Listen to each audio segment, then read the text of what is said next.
चारों सीट पर काफी बुरी तरीके से जनसुराज जो पिछड़ा है, इसका कारण क्या रहा है, क्या देखते हैं, कहाँ हो गई चीज़? तो एक सवाल रहेगा कि जब कैंडिडेट का चुनाव हो रहा था उस वक्त कुछ कैंडिडेट आगे किए जा रहे थे और उसके बाद फिर जनता के बीच में से किसी एक को लेकर आप लोग आगे आए। कुछ लोग दावा कर रहे थे कि ऐसे में भीतरघात की संभावना है, क्या लगता है कुछ वैसा संभावना है इस बात? नमस्कार, मैं प्रशांत और आप देख रहे हैं द एच डी। देखिए, बिहार के 4 विधानसभा सीटों पर उपचुनाव हुए हैं जिसका मतगणना आज चल रहा है और लगभग अंतिम चरण की तरफ बढ़ चुका है। कई सीटों पर जीत हार लगभग तय है, लेकिन एक सीट जो है वहां पर अभी भी लड़ाई चल रही है।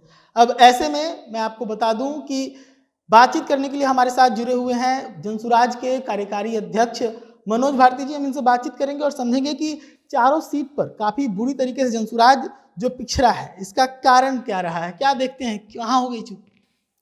सबसे पहले तो मेरी तरफ से आपके सारे दर्शकों को मेरी शुभकामनाएं और हम जनता के इस वर्डिक्ट को स्वीकार करते हैं, लेकिन जिन लोगों ने हमें अपना आशीर्वाद दिया है, अपना वोट दिया है, उन सबको हम तहे दिल से शुक्रिया अदा करते हैं, धन्यवाद करते हैं।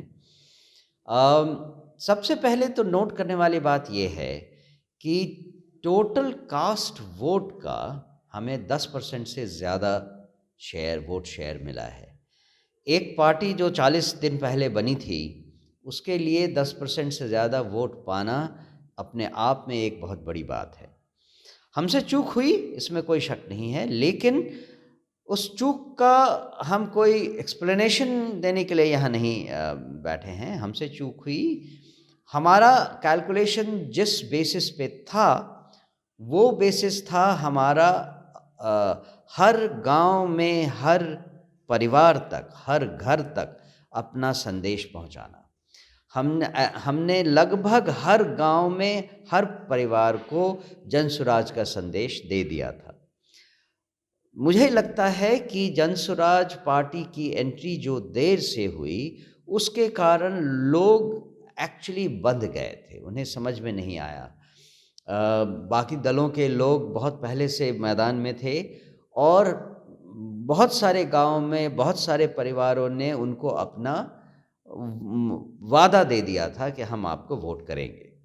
और हमें लगा इस बार गांव घूमने में भी कि कई लोगों ने हमसे कहा कि इस बार रहने दीजिए, अगली बार हम आपको ज़रूर वोट करेंगे।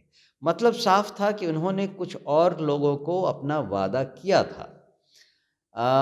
तो हम मानते हैं कि ये जो हमारी पोजीशन है इस उपसभा चुनाव में, उसमें हमें मायूस होने का कोई सवाल ही नहीं पैदा होता है, क्योंकि हमारे पास खोने को कुछ नहीं था। हमने जो पाया है 10% से ज़्यादा वोट, वो अपने आप में बहुत मायने रखता है और हमारे लिए, हमारे कार्यकर्ताओं के लिए, हमारे आने वाले उम्मीदवारों के लिए एक बहुत बड़ा पॉजिटिव इंसेंटिव रहेगा।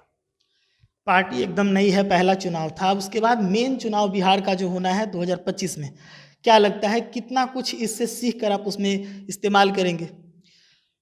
हमारे पास लगभग 11 महीने का समय है और हमें लगता है कि इन 11 महीनों में हम बहुत सारे बदलाव लाने वाले हैं। पार्टी के स्ट्रक्चर से लेके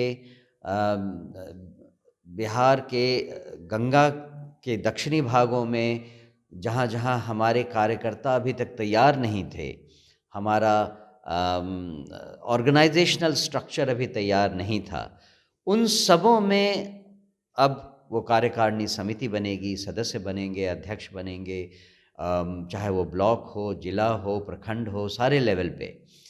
और ये दुर्भाग्य का विषय था कि ये सारे के सारे उपचुनाव उन जगहों पे हुए जहाँ पे हमारा कोई स्ट्रक्चर नहीं था। अगर आज भी गंगा के उत्तर में जहाँ पे पदयात्रा हो चुकी है प्रशांत जी की, वहाँ पे अगर चुनाव होते तो आपको सिचुएशन बिल्कुल अलग मिलती। तो जब अगला चुनाव होगा तब तक पूरा बिहार ये जान जाएगा कि हमारा ऑर्गेनाइजेशनल स्ट्रक्चर तैयार है, लोग हमारे संदेश तक पहुँचे रहेंगे, उनको किसी और पार्टी को वादा करने की ज़रूरत नहीं पड़ेगी एडवांस में। उनको पता चला रहेगा कि अगर बिहार को बदलना है, अगर बिहार में पलायन रोकना है, अगर बिहार में रोज़गार लाना है, अगर बिहार में सब बच्चों को अच्छी शिक्षा मिलनी है, तो अब जो नया विकल्प है वही उनको इस लक्ष्य तक पहुंचा सकता है। चलते चलते एक सवाल रहेगा कि जब कैंडिडेट का चुनाव हो रहा था उस वक्त कुछ कैंडिडेट आगे किए जा रहे थे और उसके बाद फिर जनता के बीच में से किसी एक को लेकर आप लोग आगे आए। कुछ लोग दावा कर रहे थे कि ऐसे में भीतरघात की संभावना है, क्या लगता है कुछ वैसा संभावना है इस बात का? नहीं, मुझे नहीं लगता है। और जो बात आपने कही कि कुछ उम्मीदवारों को बदलने के कारण कुछ हुआ है, ये तो कहीं भी हमें नहीं दिखा, चूँकि जिन लोगों को हमने उम्मीदवार के साथ बिठाया था, जो इस उम्मीदवारी के दावेदार थे, उन सब ने मिलकर एक मत से फाइनल जो उम्मीदवार चुना गया था उसका साथ देने का वादा किया था, और उन्होंने हमारे साथ मिलकर काम किया है, काम भी किया है। तरारी और बेलागंज जैसे क्षेत्रों में हमने खुद जाकर बहुत सारे प्रचार प्रसार के कामों में भाग लिया और देखा हमारे साथ वो सब लोग थे जो इसके साथ उम्मीदवार थे हमारे उम्मीदवार बनने के लिए। तो मुझे नहीं लगता है कि ऐसा कोई भीतरघात का ये है, और ये विश्वास रखिए कि अगली बार जब हमारा उम्मीदवार खड़ा किया जाएगा तो ये ऐसा उम्मीदवार होगा जो कि जन स्वराज के सारे सिद्धांतों पर खरा उतरेगा। क्या इस बार कुछ चूक गया हो गया था क्या इसमें? चूक नहीं गए, चूँकि समय कम था इसलिए हम अपने उम्मीदवार को सही सब से लोगों से सही से इंट्रोड्यूस नहीं कर पाए, सभी लोगों तक शायद उनकी पहुंच नहीं बना पाए। हमने आपको प्रचार प्रसार के बारे में कहा, तो हमारे कार्यकर्ताओं ने लगभग हर गांव, हर घर को छुआ। शायद उतना समय हमारे उम्मीदवारों को नहीं मिल पाया सबसे पर्सनली मिलने का, खुद ब खुद जाकर अपने को इंट्रोड्यूस करने का, अपने साथ लाने का। तो अगली बार ऐसा नहीं होने वाला है। चलिए, तो हमारे साथ जनसुराज के कार्यकारी अध्यक्ष मनोज भारती जी थे, हम इनसे बातचीत कर रहे थे और समझने का प्रयास किए कि इस बार जो 4 सीटों पर उपचुनाव हुए वहाँ कहाँ पे चूक हुई है। इन्होंने साफ तौर पे कहा कि समय कम था, हम कम लोगों तक पहुँच पाए हैं, लेकिन 25 में तैयारी हमारी मजबूत रहने वाली है। ऐसी तमाम खबरों के लिए जुड़ रही दैनिक साथ।